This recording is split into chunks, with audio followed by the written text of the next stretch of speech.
Assalamualaikum warahmatullahi wabarakatuh. Perkenalkan, nama saya Zara Denugraha dari kelas M252 dengan NIM 250407501015. Di sini saya akan menjelaskan rangkuman kajian bahasa Indonesia dari materi 1 sampai 15. Yang pertama adalah tataran fonologi. Fonologi adalah cabang ilmu linguistik yang mempelajari bunyi bahasa sebagai sistem, bukan sekedar bunyi fisik. Ciri utama fonologi yaitu menganalisis fungsi bunyi dalam membedakan makna, berfokus pada pola, distribusi, dan hubungan antar bunyi. Berbeda dengan fonetik yang mempelajari bunyi secara fisik atau artikulatif. Contohnya seperti kata paku dan baku. Perbedaan bunyi P dan B menghasilkan makna yang berbeda. Ini adalah kajian fonologi. Yang kedua adalah klasifikasi bunyi. Bunyi bahasa dapat diklasifikasikan berdasarkan beberapa aspek. Yang pertama, berdasarkan alat ucap atau artikulasi, mencakup beberapa. Yang pertama, bilabial, yaitu kedua bibir seperti P, B, dan M. Yang kedua, dental, yaitu gigi seperti T dan D. Selanjutnya, palatal, langit-langit keras, yaitu C dan J. Setelah itu, velar, langit-langit lunak, yaitu K dan G. Yang terakhir adalah glotal, yaitu pita suara, seperti H. Selanjutnya, berdasarkan cara artikulasi. Yang pertama, plosif atau letung, yaitu P, B, T, D, K, dan G. Selanjutnya, frikatif, yaitu geser, F, S, dan H. Selanjutnya, afrikatif, yaitu C dan J.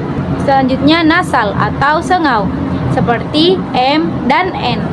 Setelah itu, lateral, yaitu L. Terakhir adalah getar atau trill, seperti R. Selanjutnya, berdasarkan getaran pita suara. Yang pertama, yang bersuara, yaitu B, D, dan G. Yang tak bersuara, yaitu P, T, dan K. Selanjutnya, pada bagian D, yaitu vokal, diklasifikasikan berdasarkan tinggi rendah lidah, I tinggi, A rendah. Bagian lidah, depan I, tengah E, dan belakang U. Untuk bibir, yaitu bulat U dan tidak bulat I. Yang ketiga adalah suprasegmental. Suprasegmental adalah aspek bunyi bahasa yang melampaui satuan bunyi, yaitu fonem seperti A tekanan, penekanan pada suku kata tertentu. Contohnya seperti buku, penekanan ada di awal. B. Intonasi, naik turun nada dalam kalimat, yaitu kalimat tanya nada naik dan kalimat berita nada turun. Pada bagian C, yaitu durasi, panjang pendek bunyi. Dalam beberapa bahasa bisa membedakan makna. Yang pada D, jeda atau pause, berfungsi memisahkan bagian ujaran. Fungsi suprasegmental, yaitu membantu memahami maksud kalimat dan membedakan emosi atau jenis kalimat. Yang keempat ada fonem dan alofon.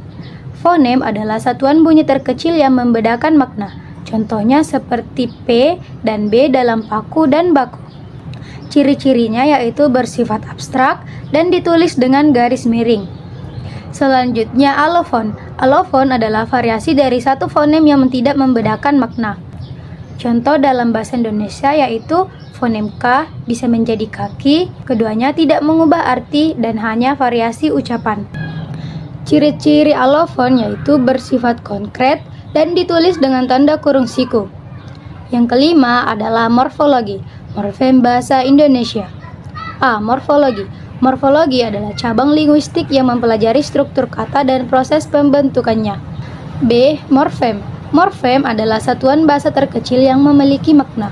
Jenis morfem ada dua, yaitu morfem bebas dan morfem terikat. Morfem bebas dapat berdiri sendiri sebagai kata, contohnya seperti rumah, makan, dan buku. Sedangkan morfem terikat tidak bisa berdiri sendiri, contohnya me, ber, dan kan. Berdasarkan fungsi. 1. Afiks yaitu imbuhan.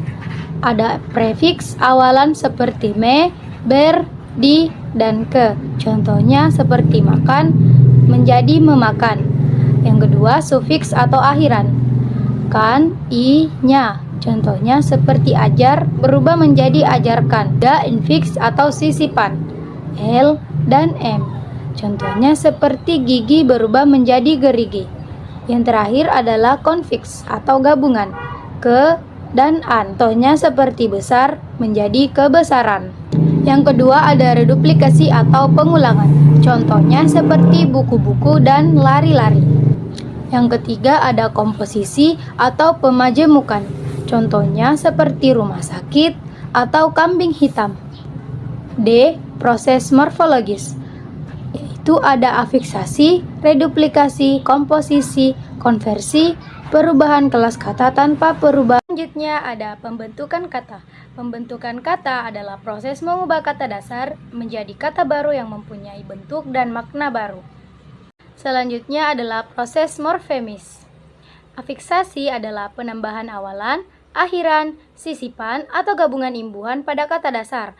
Proses ini bisa mengubah makna dan jenis kata, misalnya baca menjadi membaca.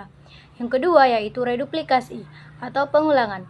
Pengulangan kata baik di seluruh maupun di sebagian untuk memberi makna jamak atau makna tertentu, seperti anak-anak atau berjalan-jalan. Selanjutnya adalah pemajemukan atau penggabungan dua kata atau lebih yang membentuk makna baru, misalnya rumah sakit atau meja makan. Yang terakhir adalah pemendekan kata. Proses menyingkat kata menjadi bentuk lebih pendek seperti singkatan SMP atau akronim seperti UNESCO. Selanjutnya, frase, klausa, dan kalimat. Frase ialah gabungan kata yang tidak memiliki predikat, sehingga belum menjadi kalimat, misalnya buku tebal. Klausa adalah satuan bahasa yang sudah memiliki subjek dan predikat, seperti dia belajar. Sedangkan kalimat adalah satuan bahasa yang lengkap, yang memiliki makna utuh dan dapat berdiri sendiri, misalnya dia belajar di rumah. Jenis kalimat yaitu terdiri dari kalimat tunggal, satu klausa, dan kalimat majemuk, lebih dari satu klausa yang dihubungkan. Yang terakhir, analisis kesalahan berbahasa. Yang pertama adalah kesalahan ejaan. Kesalahan ejaan dalam penggunaan huruf kapital, tanda baca, dan penulisan kata. Yang kedua, kesalahan diksi atau pilihan kata. Penggunaan kata yang kurang tepat atau tidak sesuai konteks. Yang ketiga, kesalahan struktur kalimat. Susunan kalimat yang tidak lengkap atau tidak logis. Yang terakhir adalah perbaikan kesalahan. Proses mengidentifikasi, menganalisis, dan memperbaiki kesalahan agar sesuai kaidah bahasa Indonesia yang benar.